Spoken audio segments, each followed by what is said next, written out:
That's the way my mother began serving God, from deathbed to pulpit, overnight in a miracle only God could do. It had to be God, and it took great faith. That's how my father served God, who first trusted the Lord for my mother. He had to believe in the impossible. That's how my life of full-time service for the Lord began, as a physical weakling, sustained only by the Spirit of God, condemned to die. The doctor said, "Go to bed, stay in bed, you might live a year." God said, "Serve me and I'll keep you." Man says, "It's impossible, tie up in port, retire and rot away. Don't attempt the impossible, you'll sink."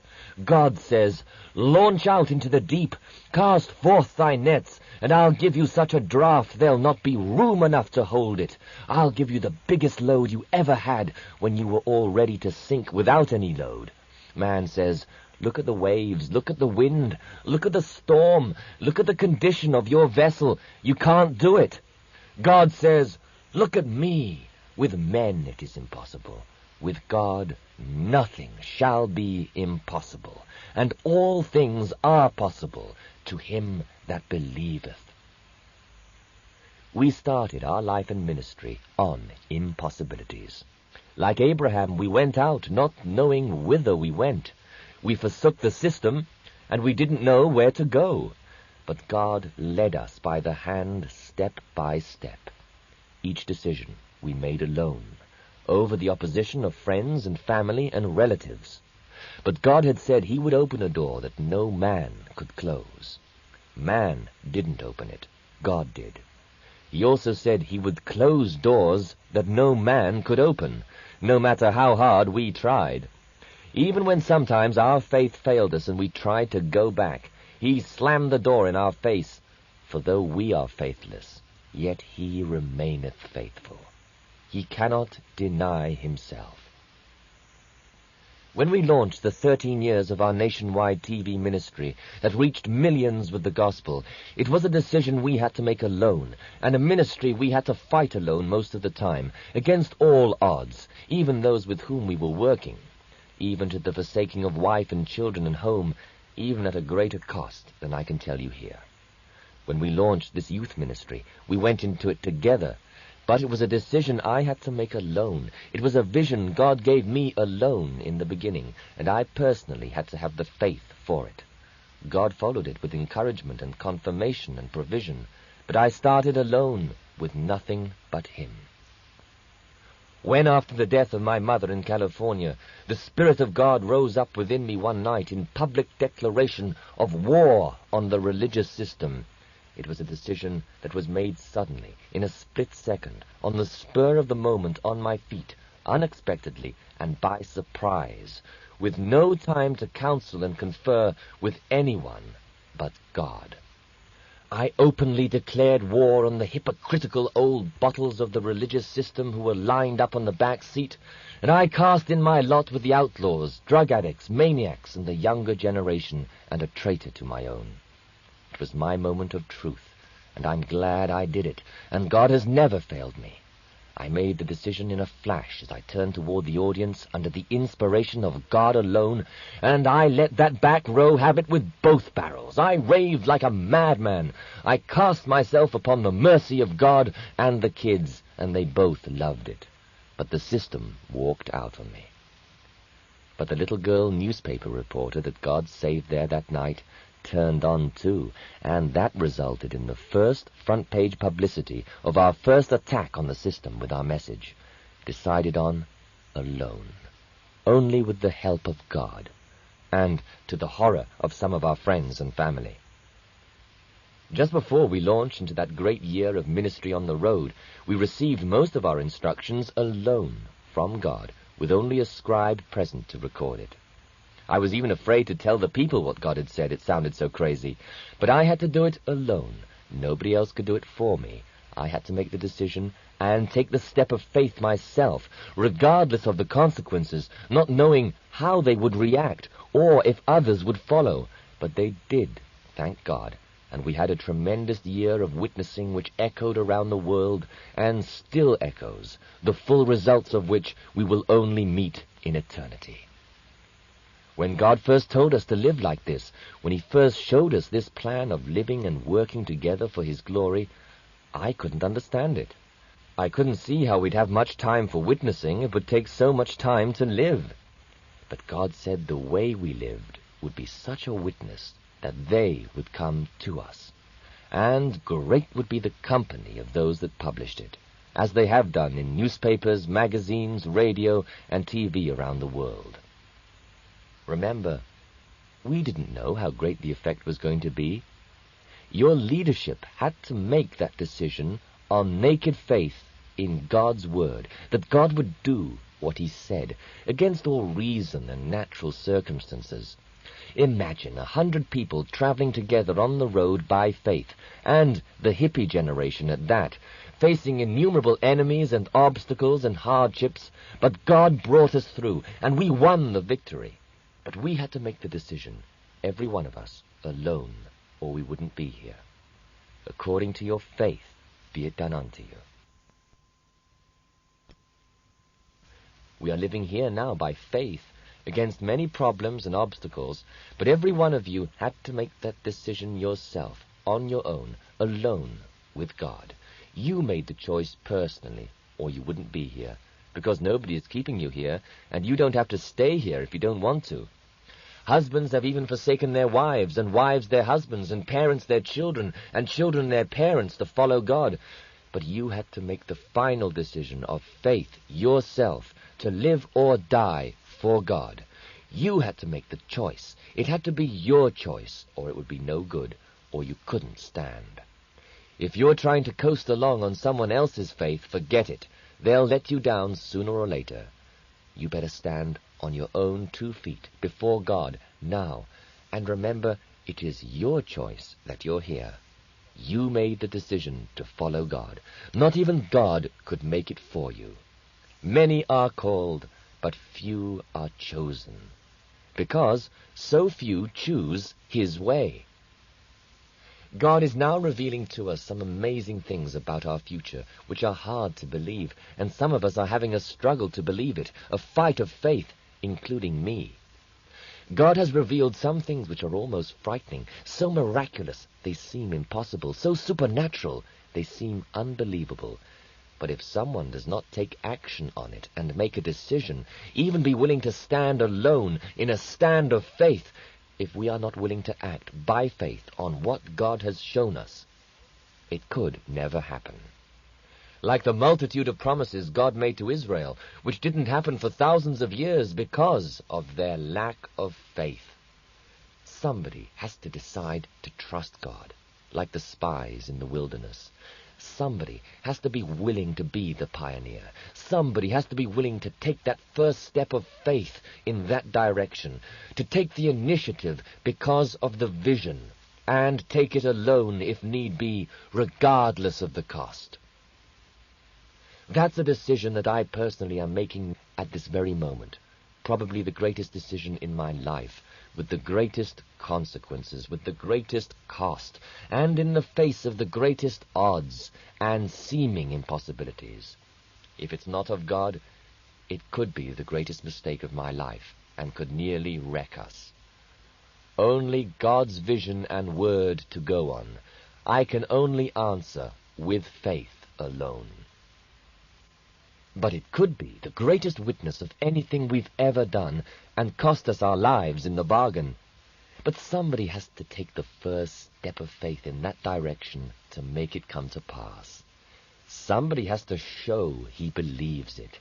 Somebody has to demonstrate that he really thinks God means business by what he said and what he showed. Someone has to make a decision of faith alone, his own, and right now as your spiritual counselor, that one is me. I feel I'm going to have to do it alone to prove it. Prove me now herewith, saith the Lord, and see if I will not pour out such a blessing that there will not be room enough to hold it. You don't see the blessing yet. How do you know he's going to pour it out? You've only got his word for it. You've got to prove him. You've got to try. You have to literally test it. You have to challenge God. You have to take a step in the direction he said to go to find out what he's going to do. because if you don't go, he can't show. If you don't obey, he can't make a way. If by faith you don't be, you'll never see. For believing is seeing in this business, in God's business. But some people weaken just before that final hour. The greatest darkness is just before dawn. The greatest desperation is just before salvation. The greatest hopelessness attacks just before rescue. Some people almost make it. Almost, but lost. If you could have held on one more breath, one more step, one more hour, one more day, you could have had glorious victory and a wonderful testimony. But you suffered all these things in vain, and you didn't quite make it, and a miss is as good as a mile. May God forbid this ever has to be said to you. These are the could-have-beens, which are even worse than the has-beens. The church is a has-been and a pitiful sight, but we will be worse if we wind up the could-have-beens. What could have been if we only had? May God forbid, and may God deliver us, and may God give us the faith and the willingness to make the choice, alone if need be, to make the decision on our own, and to take the full consequences ourselves, whatever they may be. The third night I went to see Hannah, I saw she was not only very weak in body through the ordeal, but also very weak in spirit, and I could sense that her faith was wavering, although she tried not to admit it. She was trying to have faith, but faith is not something you can try to have. You either have it or you don't. You have it because you're full of the Word and the faith of God, and you just know it and expect it. You cannot try to have faith. Faith isn't something you work up, muster up, polish up by your own efforts and strength.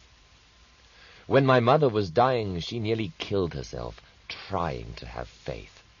It was not until through the Word of God and the revelation of God that she received faith from God that she had the faith. Trying to have faith nearly killed her. She was worn out with the effort. Trying to have faith is a work of the flesh. Accepting faith through His Word is a work of God's grace like salvation. It's free. It can only be received, but your works will show it. If you have it, you won't quit. You'll be tempted to doubt, but you won't doubt. The devil will try to scare you, but you won't fear. He'll try to frighten you, but you won't quail. He'll try to bluff you, but you won't retreat. He'll try to bully you, but you won't surrender, because you are willing to die trusting you're so sure of God. That's the kind of faith that gets healing and works miracles. Last night the Lord again tried to encourage Hannah when He said, "When I am weak, then I am strong. My strength is made perfect in weakness." But the outlook was very dark. The situation was very abnormal. The labor was prolonged and premature. She was exhausted. Spirits failed and faith weakened. This was the trying of your faith. Some said they didn't have the faith for it. They couldn't handle it, because we didn't have the experience or equipment to take care of such a difficult case. They might need an incubator. It might need a special operation. It might need something we didn't know how to do. It was time to call on the expert and take this case to the hospital. 3 weeks premature and already 3 days of labor, and very little sign of progress while she grew steadily weaker, and our faith failed. It was time for a decision of faith. According to your faith be it done unto you. Someone had to make the decision. They looked to me to have faith for them. They looked to me to make the decision for them. But this is not God's way with His children. I can't decide for you. You can't decide for me. Every man must give an account of himself to God. What is it to thee? Follow thou me. We cannot hide behind others when it comes to our majesty of choice. We cannot push the responsibility unto others when God is dealing with us personally. God wants you to make your own choice, by faith, according to your own faith. Not mine, not ours, not somebody else's, but yours. God is dealing with you, and he wants you to learn to trust him personally, not lean on others. If you're going to be a leader of God's children, particularly in such a personal matter as this, the birth of your own child, this is the time for your faith to come to the fore, and for you to make your own decision, to see how much you trust God. You must be willing to die, truly trusting, not dying wishing you had gone to the physician, not dying for pride's sake, but dying for faith's sake. I have known some people to die deliberately, just to prove that God didn't answer prayer, and that faith didn't work, supposedly. I've known others to wish that they had died, to prove that God didn't work miracles today. Faith is a dangerous game of life and death, not to be played with lightly. You either have it or you haven't. Don't try to fool anybody, or it may kill you. Or you may at the last minute change your mind and turn to the physician, showing that's where your faith was all the time, that you were only lying, or trying to have faith you didn't have. For without faith it is impossible to please God, for he that cometh to him must believe that he is, and that he is a rewarder of them that diligently seek him. Hebrews chapter 11, verse 6. For faith is the substance of things hoped for, the evidence of things not seen. In other words, you've already got it, by faith, and you don't doubt it, and you don't change, and you don't run out on God at the last minute. For God is not a man that he should lie, and you know God's going to do it, so you don't even consider anything else. Some people like to have group faith. They want everybody to trust God with them. What they really mean is they want everyone to trust God for them, so they won't have to have faith themselves. So they go around asking everyone to pray for them. I know some people who write every faith healer they can think of and every prayer warrior they can contact. They think the more people they have praying for them, the more God is apt to hear, when God is trying to make them have faith for themselves and make their own decision. This is what God was trying to do in Japheth and Hannah's case, make them take a stand of faith on their own, to have faith alone. And this is what we insisted they do. But they personally had to take the responsibility of making the choice. They personally had to make the decision for themselves, not on my faith or our faith, but their faith, to trust God for themselves. You can't eat for me. I have to eat for myself. You can't exercise physical muscles for me. I have to exercise my own. I can't absorb the word for you, nor can I exercise your muscles of faith. You have to do it yourself. I can't have faith for you. You have your own, if you know God and you're his child. His sheep hear his voice, and they follow him. I can trust God with you, but not for you. That you have to do yourself. I can pray with you, teach you, try to encourage your faith, try to get you to look to Jesus, and try to inspire you by my own example and my own stories and experiences of faith where God has never failed. But when it comes to the showdown, except for a few rare exceptions, such as babies and spiritual babies, you must have faith for yourself. Have faith in God. I cannot have it for you. If you are old enough to make the serious spiritual decisions of marriage and having babies, you are old enough to make the serious, sobering, life and death decisions of faith. But if you cannot trust God for yourself, how are you going to inspire faith in others for themselves? Some people play chicken with God. They figure if God doesn't do it, they'll go to the hospital at the last minute. This is not faith. Faith never considers the hospital. Faith knows God will do it. And he does. If you have any inclination at all to want to go to a doctor or a hospital, you better go, because that's where your faith lies. The thought might cross your mind in temptation, but those of faith resist the enemy, and he flees from them. They give no place to the evil one, and they continue to trust without fail that God will not fail. Others figure they'll jump off the uncertainty of God at the last minute and land on what they consider the certainty of the flesh in case God fails them. They don't burn their bridges behind them. They don't sacrifice the plough and oxen. 1 Kings 19:21. They hold a little reservation in the back of their mind of what they plan to do in case God doesn't work. This is not faith. This is only pride and man-pleasing with eye service, supposedly trusting God because it's the popular thing to do, the accepted thing, the expected thing. Not because they really have faith, but because they're trying to please others. Some folks here are waiting for an excuse to go back. They're ashamed to go back otherwise. They want to go back, but they're ashamed to go without an excuse. So they wait until somebody offends them, or they can say God has failed them, or my grandmother's sick, and I must go back and bury the dead. They didn't really cut all ties by faith.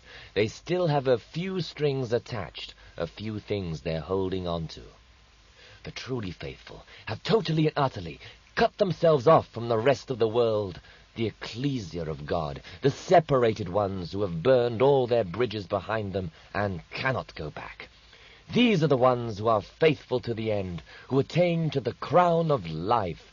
You can't get rid of them. They won't take no for an answer. They refuse to go back, even if you try to throw them out or send them back. Hell no, they won't go.